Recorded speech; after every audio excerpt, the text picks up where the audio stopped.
जय हिंद। मैं Naveen Kumar Singh, director platform education centre private limited, Patna. अभी एसएससी जीडी का आपका सेकेंड वीक ऑफ जनवरी से एग्ज़ाम स्टार्ट हो रहा है और बिहार सिविल कोर्ट के एग्ज़ाम का भी डेट दिया नहीं है। ये वीडियो स्पेशल है कि एसएससी जीडी एवं बिहार सिविल कोर्ट के लिए हिंदी की तैयारी कैसे करें।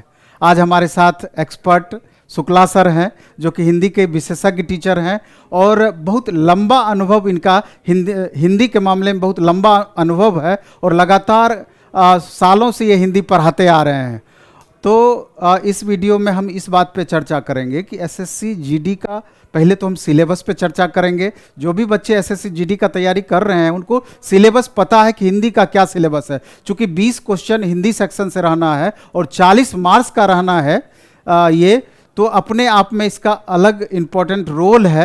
और हिंदी में प्रायः देखा गया है कि हिंदी ऐसा पेपर है कि इसमें 100% मार्क्स लाया जा सकता है और अगर आपका इसमें फुल मार्क्स रहेगा तभी आपका मेरिट एसएससी जीडी में बेहतर हो पाएगा। 3 पेपर इसमें ऐसा है, हिंदी, मैथ और रीजनिंग, जिसमें कि आपको मैक्सिमम मार्क्स लाना होगा। और इस हिंदी के कड़ी में हिंदी के लिए स्पेशल की तैयारी हम कैसे करें जिससे कि फुल मार्क्स हमारा आ जाए। शुक्ला सर इसका पूरा सिलेबस एक बार समझाएंगे और फिर इससे रिलेटेड एक डेमो भी देंगे कि किस तरह का क्वेश्चन पूछा जाना है और उसको कैसे बनाया जाएगा जिससे कि बेहतर परफॉर्मेंस आपका रहेगा। इसी तरीके से इस दोनों का लगभग बिहार सिविल कोर्ट की हम बात करें तो लगभग उसमें 70 to 80% सिलेबस आपका वैरी करता है। जैसा कि आपको मालूम है कि सिविल कोर्ट के प्यून पोस्ट के लिए 35 क्वेश्चन सिर्फ हिंदी से पूछा जाना है और अलग क्लर्क पोस्ट और दूसरे पोस्ट के लिए भी हिंदी का वेटेज अच्छा खासा है। तो चूंकि सिलेबस की समानता को देखते हुए, चूंकि एसएससी जीडी का सिलेबस ज़्यादा बड़ा है, तो अगर एसएससी जीडी के सिलेबस को लेकर के हम आगे बढ़ेंगे तो वो तो आपको इसमें अपने आप आ जाएगा बिहार सिविल कोर्ट का। और भी किसी एग्जाम्स में हिंदी का प्रश्न आपका पूछता हो तो आप सिलेबस को देखेंगे तो इससे कितना फायदा होगा ये बातें आपको समझ में आ जाएगी। और इस बैच को ये देने के पीछे हमारा एक उद्देश्य और है कि शॉर्ट टर्म इस दिन में हिंदी के सिलेबस का फास्ट रिवीजन कोर्स एक लाया गया है शुक्ला सर के द्वारा और इसका डेमो देखेंगे तो सर के क्वालिटी से आप अवगत हो जाएंगे। और मात्र इसका 99 रुपया फी है ऑनलाइन मोड में। इसके लिए द प्लेटफॉर्म ऐप आप डाउनलोड करेंगे और वहां पर ये बैच आपको दिख जाएगा। और ये बैच एसएससी जीडी के लिए और बिहार सिविल कोर्ट के लिए दोनों के लिए फायदेमंद होगा। तो पहले आप सर के द्वारा डेमो देखें, उसके बाद इस बैच के बारे में आप डिसीजन लें। ये बैच हमारा मंडे से यानी कि 12 दिसंबर से शाम में 4 से 5 इसका टाइमिंग है। और ऑफलाइन मोड में जो बच्चे एसएससी जीडी के लिए और सिविल कोर्ट के लिए उसका भी सेम 4 से 5 ही टाइमिंग है। मात्र 200 रुपया उसका फी लगेगा। 20 दिन लगातार वो क्लास चलेगा और 1 घंटे का डेली क्लास होगा, लेकिन सैटरडे संडे को ये क्लासेस आपका 2 घंटे का हो जाएगा, जिससे कि कम समय में मैक्सिमम लाभ आपको मिल पाए। तो फिर से दोबारा से हम कह देना चाहते हैं कि जो स्टूडेंट ऑनलाइन मोड में इस बैच को लेना चाहते हैं वो द प्लेटफॉर्म ऐप डाउनलोड करके वहां से इस पैकेज को आप बाय कर लेंगे। एसएससी जीडी हिंदी करके सर्च करेंगे, ये पैकेज आपको दिख जाएगा। लेकिन बैच लेने से पहले हिंदी की तैयारी कैसे करें एसएससी जीडी के लिए और बिहार सिविल कोर्ट के लिए हिंदी की तैयारी कैसे करें, और इसका डेमो एक बार जरूर देख लीजिए, सिलेबस और डेमो। इसके बाद आपको डिसीजन लेने में आसानी हो जाएगी। शुक्ला सर।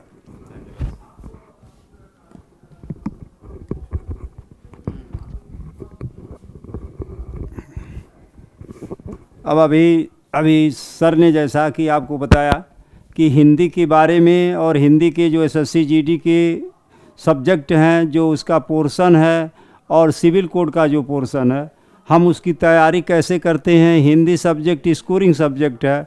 20 नंबर का जो क्वेश्चन आता है वह एसएससी जीडी में आता है। उसकी वैल्यू, एक क्वेश्चन की वैल्यू 2 नंबर की होती है, वो 40 नंबर का है। अगर आप 40 नंबर पा जाते हैं तो आपका सिलेक्शन क्या हो जाता है, श्योर हो जाएगा। 40 नंबर अगर हिंदी में प्राप्त कर सकते हैं, यह ऐसा सब्जेक्ट है कि इसको सभी लोग पढ़ते हैं और पिछली कक्षा से भी पढ़ते आ रहे हैं। तो थोड़ा सा भी अगर आप ध्यान देते हैं तो आप क्या करते हैं, आप 20 में 20 नंबर प्राप्त कर सकते हैं। उसके बाद जो सिविल कोड का है वह एसएससी जीडी से थोड़ा कम उसका लेवल है। अगर आप उसकी तैयारी कर लेते हैं तो सिविल कोड क्या है, सिविल कोड की तैयारी उसी तरीके से हो जाएगी। अगर ऐसी कोई एक आध बने 80 और 20 का ही थोड़ा सा डिफरेंस है। अगर आप 80 नंबर जो है प्राप्त कर लेंगे तो उसमें से 20 नंबर का जो रहेगा तो वह शनिवार और रविवार को 2 घंटे हम लास्ट में एवं दोनों के सिलेबस करीब करीब दोनों मैच खाते हैं। एक दो कुछ सिलेबस ऐसे हैं जो डिफरेंस होते हैं, तो उसको हम लास्ट में करने का मतलब कवर करने की कोशिश करते हैं। तो ज़्यादा बात करने से पहले आप आइए देखते हैं कि हम किस तरीके से जो एसएससी जीडी में और सिविल कोर्ट में जिस तरीके के क्वेश्चन आते हैं, जो आपके सिलेबस दिए गए हैं, इस सिलेबस को हम कैसे आसानी से कम समय में और किस किस सिलेबस पर जो है टारगेट होता है आज तक एसएससी जीडी का, उसी सिलेबस को हम पहले टारगेट करेंगे। उससे जिससे अधिक क्वेश्चन पूछा जाता है उसी क्वेश्चन को हम बार बार आपको रिपीट करेंगे और उसके ट्रिक बताएंगे कि आप किस तरीके से उसको आप आसानी से आप हल कर सकते हैं, क्योंकि सारी चीज़ें आप तो याद नहीं कर सकते हैं। आपको ट्रिक होना चाहिए कि कम से कम 90% हमारी समस्या 95% ट्रिक के माध्यम से ही सॉल्व हो जाए, और उसके बाद कुछ चीज़ें हों जिसको थोड़ा हम अध्ययन कर लेते हैं तो हम हिंदी में 40 नंबर प्राप्त कर सकते हैं। तो इसलिए ज़्यादा बात करने से अच्छा आइए हम आपको बताते हैं कि किस तरीके की चीज़ें आपको आती हैं और कैसे आप सॉल्व करते हैं, इसके आसान तरीके क्या हो सकते हैं। दिया हुआ है। अब आप देखिए इसमें दिया गया है संधि और विच्छेद। संधियां क्या हैं?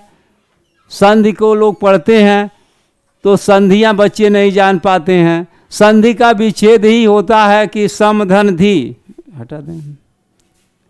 जैसे आप देखिए संधि दिया गया, ये लिखा गया संधि, तो संधि का ही विच्छेद होता है सम धन धी इक्वल क्या हो गई? संधि। बच्चों को क्या है, संधि को करने के लिए बहुत दिक्कतें होती हैं। बच्चे बहुत, मान लीजिए संस्कृत का उतना आवश्यकता नहीं होती है उस समय, सामान्य संस्कृत सारे बच्चे पढ़ते हैं। तो ऐसी स्थिति में संधि क्या है? 2 वर्ण, संधियों में क्या होता है? 2 वर्ण मिलकर के जब आपस में परिवर्तन करते हैं तो उसे हम क्या कहते हैं? संधि कहते हैं। तो संधि में आप जैसे मान लीजिए, देख लीजिए, लिख दिया गया विद्यालय, लिख देते हैं विद्यालय। अब इसमें आप क्या करते हैं, है ये क्या संधि है, कौन सी संधि है, इसके चक्कर में आप पड़ जाते हैं। कुछ नहीं है इसमें। आप क्या करिए, केवल आ की मात्रा आ गई, केवल आ जानिए, आ आया है तो वह कौन सी संधि हो गई? दीर्घ स्वर संधि हो गई।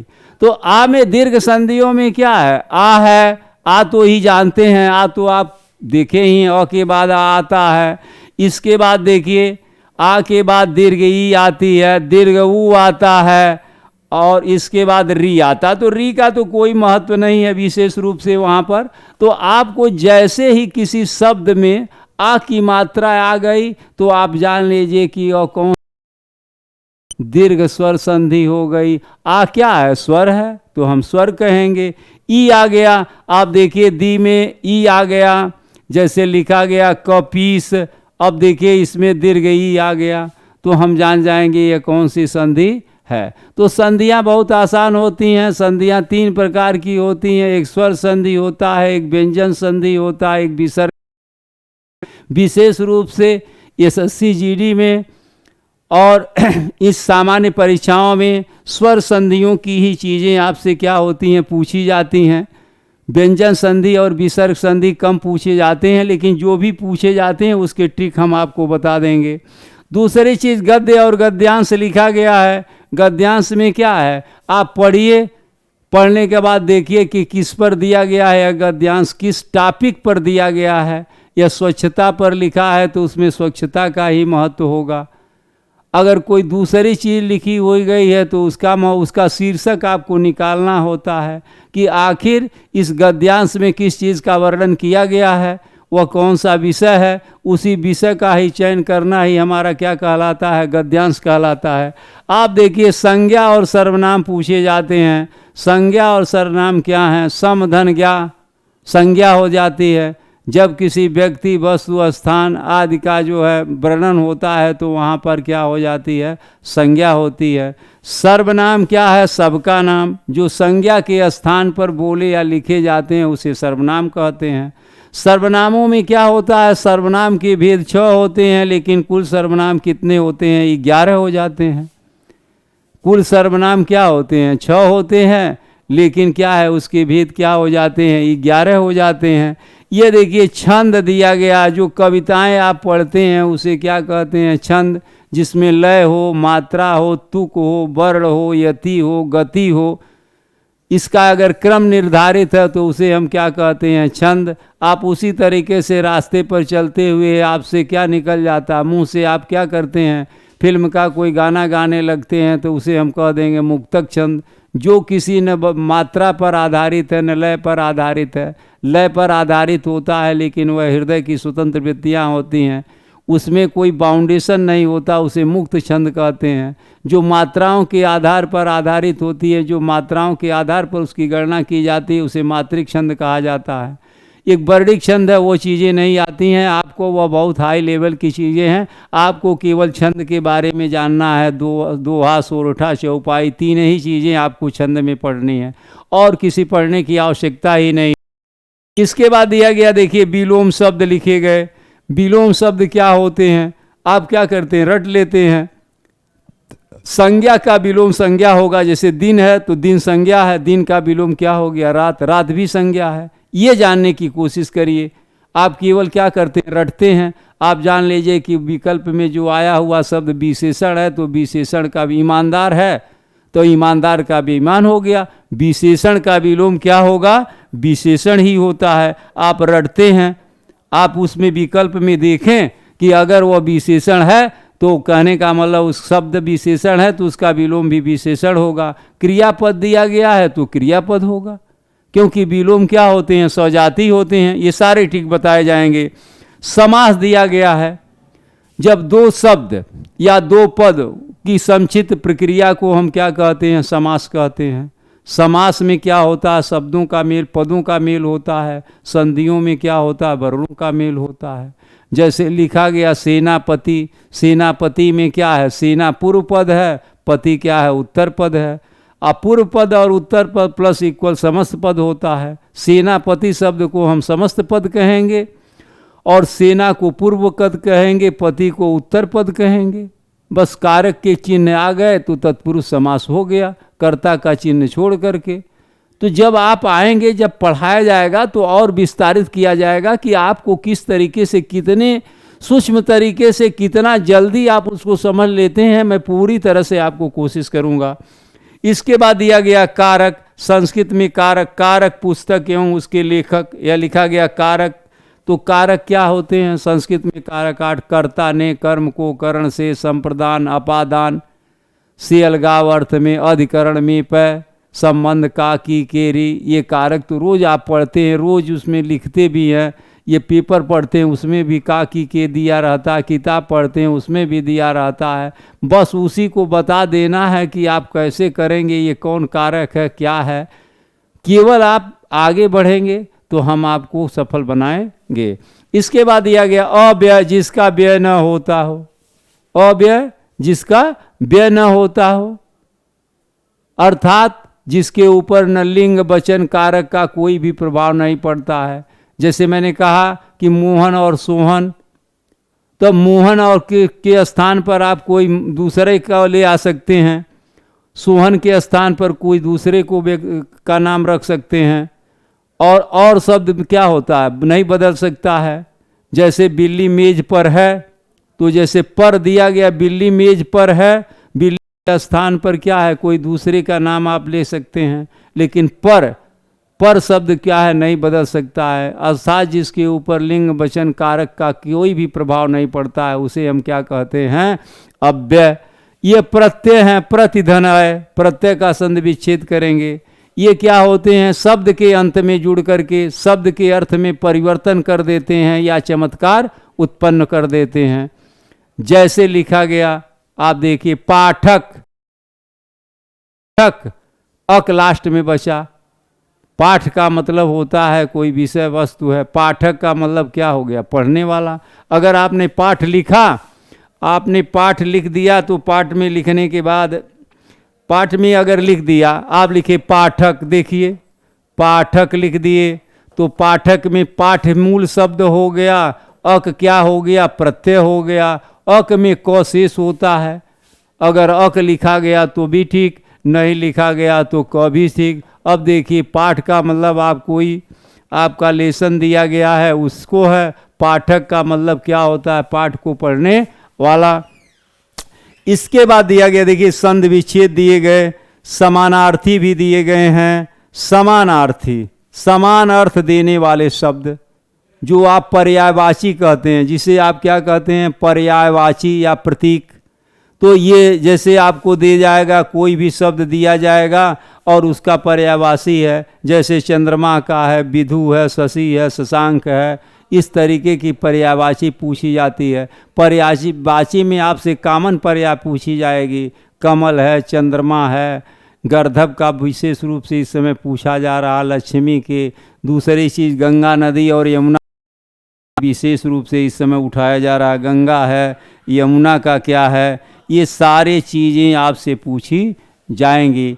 दूसरा दिया गया है मुहावरा। मुहावरा क्या होता है, मुहावरा अरबी शब्द है, इसका प्रयोग क्या होता है, यह अरबी भाषा का शब्द है, ये क्यों बनाए जाते हैं। मुहावरा क्या होते हैं, वाक्यों के एक अंश होते हैं। और मुहावरा जैसे आपने लिखा कान कतरना लिख दिए आपने, मुहावरा में आपने लिख दिया, मुहावरा में आपने लिख दिया ये तीन है, एक मिनट, हाँ। अब मान लीजिए मुहावरा, और मुहावरा क्या है मैंने बता दिया। मुहावरा आपसे पूछा जा सकता है यह किस भाषा का शब्द है, अरबी भाषा का, लिख दीजिए। इसका मतलब क्या होता है, अभ्यास या बातचीत करना। इस क्या होते हैं, जैसे आपने लिखा कान काटना, अब बहुत साधारण में कान कतरना या कान काटना, अब लिख दिया गया। कान काटना का मतलब यह है कि किसी हथियार से लेकर के आप क्या करिए, किसी का कान काट दीजिए, ये सामान्य अर्थ हो गया। लेकिन मुहावरा क्या करते हैं, विशिष्ट अर्थ को प्रदान करते हैं, इसका एक विशेष अर्थ होता है। तो जैसे क्या हो गया, चतुर होना, क्या हो गया, चतुर होना। ये क्या होते हैं, ये समाज के बीच में अनुभव पर आधारित ये बनाए जाते हैं। जिसके अंत में ना लगता हो वह क्या है, मुहावरा। जिसके अंत में ना लगा हो उसे हम क्या कहेंगे, मुहावरा। अगर पहचान भी पूछता है कि इसमें लोकोक्ति दे देता है, मुहावरा दे देता है। लोकोक्तियाँ क्या करती हैं, किसी कथन की पुष्टि करती हैं। लोकोक्तियाँ क्या करती हैं, का वर्षा जब कृषि सुखानी लिख दिया, ये क्या है, एक लोकोक्ति है कि समय बीत जाने के पश्चाताप के अलावा कोई अन्य उपाय नहीं है। इसे हम क्या कहते हैं, लोकोक्ति। माने लोकोक्ति क्या करती है, किसी कथन की पुष्टि करती है। ये चीज़ें नहीं दी गई हैं। अब आप देखिए इसमें वाक्यांश के लिए एक शब्द, ये चीज़ें बार बार पूछी जा रही हैं, इसका डायरेक्शन बहुत है परीक्षाओं में। विपरार्थक शब्दों का भी है, ये चीज़ें पूछी जा रही हैं। मुहावरा पूछा जा रहा है, अनेकार्थक शब्द भी पूछे जा रहे हैं, वाक्य शुद्धियाँ भी पूछी जा रही हैं। वाक्यांश के लिए एक शब्द, इससे क्या है, इसके पूछने क्या मतलब क्या था। जो परीक्षा करा रही है, जो संस्था परीक्षा ले रही है, इसका मतलब क्या है कि आप भाषा में कितने दक्ष हैं, कि कम शब्दों में अपनी बात कितने अच्छे ढंग से रख सकते हैं। जैसे लिख दिया गया, जो पढ़ा न गया हो, जो पढ़ा न गया हो उसे हम क्या कहेंगे, पढ़ना। अब पढ़ना पकड़िए, पढ़ने से क्या है, कोई शब्द बनेगा। जो पढ़ा न गया हो, अपठ होगा कि अपठित होगा, तो क्या हो गया, जो पढ़ा न गया हो उसे हम क्या लिख देंगे, अपठित। और जो पढ़ा गया हो वह पठित। जो पढ़ने योग्य हो उसे क्या कहेंगे, पठनीय। जो पढ़ने योग्य न हो, अपठनीय। तो इस तरीके के क्या होंगे, इस पर तो आपको विशेष फोकस करना। वाक्यांश के लिए एक सार्थक शब्द, विपरार्थक पर विशेष, इस पर भी विशेष। संधियाँ तो बहुत कम पूछी जा रही हैं एसएससी जीडी में।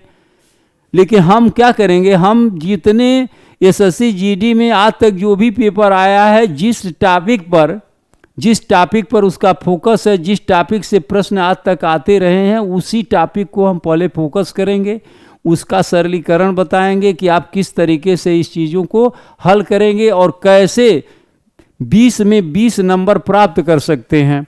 अब आप देखिए, जैसे वाक्यांश के लिए एक शब्द इसका बहुत ही फोकस है कि मतलब हर चीज़ें इससे क्या कर रही हैं, पूछी जा रही हैं। जैसे पेट में लगने वाली आग, जठराग्नि। समुद्र में लगने वाली आग को क्या कहेंगे, बड़वा नल। वन में लगने वाली आग को क्या कहेंगे, दावा नल। वह पुस्तक जो क्या है, हाथ से लिखी जाती है, आप लिख देंगे हस्तलिखित, वो गलत हो जाएगा, उसे हम क्या कहेंगे, पांडुलिपि। तो इस तरीके के वाक्यांश के लिए कुछ चीज़ें हैं जो किए गए उपकार को मानता है, उसे हम क्या कहेंगे, कृतज्ञ। जो किए हुए उपकार को नहीं मानता है, उसे हम क्या कहेंगे, कृतज्ञ। तो तमाम ऐसी चीज़ें वाक्यांश से संबंधित आपको आएंगी। आप जब क्लास करेंगे तो आपको मालूम हो जाएगा। वाक्य शुद्धि, अशुद्ध वाक्यों का शुद्धिकरण और वाक्यगत अशुद्धि का कारण।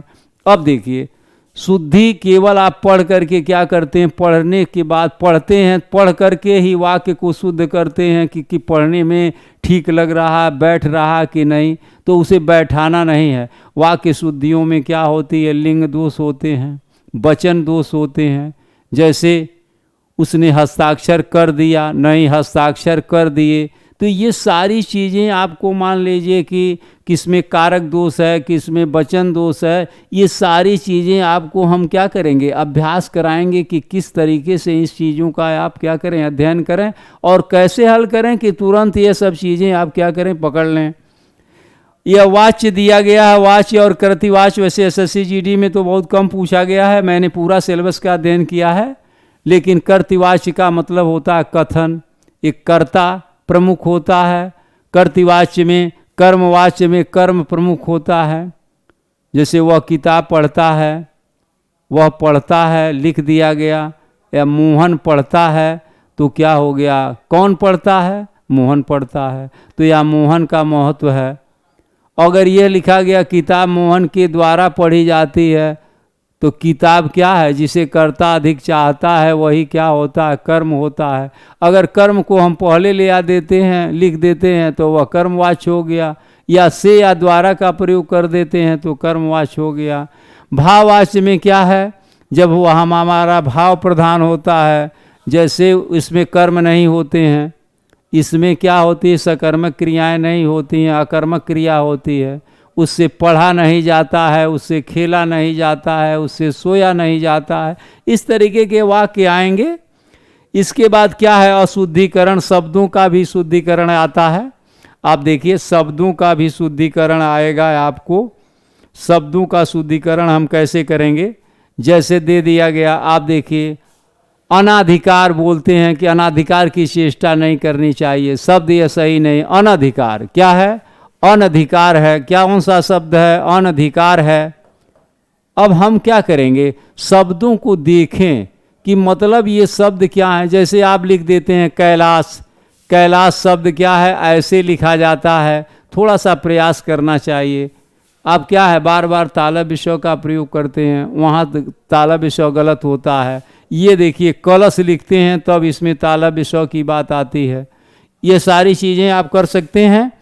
इसके बाद दिया गया अंग्रेजी की पारिभाषिक तकनीक शब्दों के समानार्थक हिंदी शब्द। देखिए, एक तकनीकी शब्द होते हैं, हर तकनीकी शब्द होते हैं। तकनीकी शब्द क्या है, हर भाषा के, हर विभाग के कुछ शब्द होते हैं, जैसे कचहरी के शब्द हैं या अन्य किसी के शब्द हैं। वो तकनीकी शब्द जो है, ये विशेष रूप से तो दरोगा भर्ती में आता है। दरोगा भर्ती में ये तकनीकी शब्द आते हैं, लेकिन इसमें तो नहीं। सरल वाक्य देखिए, संयुक्त वाक्य, मिश्र वाक्य, अंग्रेजी के वाक्यों का हिंदी में रूपांतरण, कार्यालयी पत्रों से संबंधित। तो देखिए, सरल वाक्य क्या है, वाक्य कितने प्रकार के होते हैं, रचना के आधार पर वाक्य 3 प्रकार के होते हैं, सरल वाक्य, संयुक्त वाक्य और मिश्र वाक्य। अर्थ के आधार पर क्या हो जाते हैं, 8 प्रकार के हो जाते हैं। तो मेन चीज़ें आपको क्या आती हैं, मिश्र वाक्य विशेष रूप से पूछे जा रहे हैं। जैसे जो बोएगा सो काटेगा, एक वाक्य दूसरे पर आधारित होते हैं। उसके ट्रिक बता दिए जाएंगे कि क्या क्या शब्द इसमें होंगे तो ये मिश्र वाक्य होगा, कौन से शब्द होंगे तो ये संयुक्त वाक्य होगा। इस तरीके की चीज़ें कार्यालयीय पत्रों से संबंधित मेन चीज़ें हैं कि आप कार्यालय में जाएंगे, पत्र लिखेंगे, कैसे पत्र लिखा जाता है, पत्र का प्रारूप क्या होता है, पत्र में क्या क्या होने चाहिए, इस तरीके की चीज़ें आपको क्या है दी जाएंगी। और आप देखिए ये उपसर्ग दिया गया, मैंने उपसर्ग पर नहीं प्रकाश डाला। उपसर्ग क्या है? उप माने होता है समीप, सर्ग माने होता है सृष्टि या रचना, मतलब वह शब्दों का वह शब्दांश जो किसी शब्द के प्रारंभ में जुड़ करके उसके शब्द के अर्थ में परिवर्तन कर देता है, तो उसे हम क्या कहते हैं? उपसर्ग। कुछ नहीं है, आपको केवल प्रोनाउंसिएशन आना चाहिए, उपसर्ग निकल गया। अगर आप देखिए, आप पढ़ेंगे, आप लिख देते हैं प्रतिदिन पढ़ते हैं, सही प्रोनाउंसिएशन क्या है? प्रतिदिन। प्रति जैसे ही बोलेंगे तैसे ही ब्रेकिंग करनी होगी। किसी भी शब्द में अगर उपसर्ग लगा है, केवल आप प्रोनाउंसिएशन कर दीजिए कि प्रतिदिन। प्रति के बाद ब्रेकिंग हुई तो हम जान जाएं कि इसमें उपसर्ग है। जैसे आप पढ़ते हैं अनुकरण, अनुकरण, अनु के बाद क्या हो रही है? ब्रेकिंग हो रही है। जैसे ही प्रारंभ में ब्रेकिंग होती है वो क्या होता है? उपसर्ग हो जाता है। हाँ, कुछ चीज़ें ऐसी हैं, एक दो ऐसे मैटर हैं उसमें, जैसे मान लीजिए दे दिया गया अत्यंत, अत्यंत लिख दिया गया, कहा गया उपसर्ग बताइए, तो क्या करेंगे आप? अत्यंत लिख दिया गया, अत्यंत में लिखे या प्रत्यक्ष लिखे, ऐसे शब्द पूछे जाते हैं। प्रत्यक्ष, तो प्रत्यक्ष में जैसे ही य आ गया, जब य आएगा तो आप क्या करेंगे? ई लगाइए, प्र लिख करके तो को पूरा कर दीजिए, ई की मात्रा लगा दीजिए, प्रति हो गया। तो य आएगा तो हम क्या करेंगे? ई की मात्रा, जैसे अध्यक्ष य आया, ध को पूरा कर दीजिए, य आया है तो ई लगा दीजिए, तो क्या हो गया? अधि हो गया। अध्यापक, अधि लगा दीजिए, हो गया, पूरा कर दीजिए। इसमें कुछ है ही नहीं। प्रत्यय के भी बारे में बताए हैं लास्ट में कि आपको जैसे क्या करना है। कुछ चीज़ें होती हैं जैसे गौरव, लाघव, वो में अ आज गया, तो इसलिए अगर हमसे पूछा जाए कि लाघव में प्रत्यय बताइए, तो आप क्या करेंगे? लाघव में अ आ गया। आप देखिए दो चीज़ें हैं, जब हम पढ़ते हैं य र ल व, तो थोड़ा दबाव व पर दबाव पड़ता है, तो जैसे ही जो दबाव वाले शब्द या बलाघात वाले शब्द आते हैं उसमें अ प्रत्यय निकल जाता है। तो हम जैसे ही पढ़ेंगे तो ये सारी चीज़ें हम आपको डिटेल में बताएंगे और करेंगे। मुहावरे और लोकोक्ति मैंने बताया, विपरीत विलोम बता दिया, वाक्यांश के लिए एक सार्थक शब्द, अनेकार्थ, एक शब्द के अनेक, जैसे दे दिया गया आपको कि अमृत का पर्यायवाची, अमृत के अनेक शब्द, अमृत शब्द क्या है? उसके अनेक शब्द हैं, अनेकार्थी है। जैसे अमृत का क्या हो जाएगा? स्वर्ग हो जाएगा, जल भी हो जाएगा स्वर्ग। अमृत का जो अनेकार्थी क्या है? अमृत शब्द क्या है? अनेकार्थी है, अमृत के अनेक अर्थ हो जाते हैं। तो ऐसे शब्दों को हम क्या करेंगे? बहुत ही सरलीकरण से बताएंगे। आप मतलब पहले आप इससे जुड़िए, और हम 20 दिन में अगर ज़रूरत पड़ेगी तो हम 1.5 2 घंटे की क्लास लेकर के आपको 20 नंबर देने के लिए हम पूरी तरह से कटिबद्ध हैं। मैं भी चाहता हूं कि आप भी एक बार इस क्लास में अब मेरा क्लास देखें, और जो मैं क्या कहता हूं कि कितना सही खरा उतरता हूं, आप परीक्षा देने के बाद मुझे कमेंट करके बताइएगा। तो मैं अपनी बात अब यहीं पर आपको समाप्त करता हूं, और आगे आप अपना आप भविष्य इसमें संस्थान में प्रवेश लेकर के अपने अच्छे भविष्य का निर्माण करें। धन्यवाद।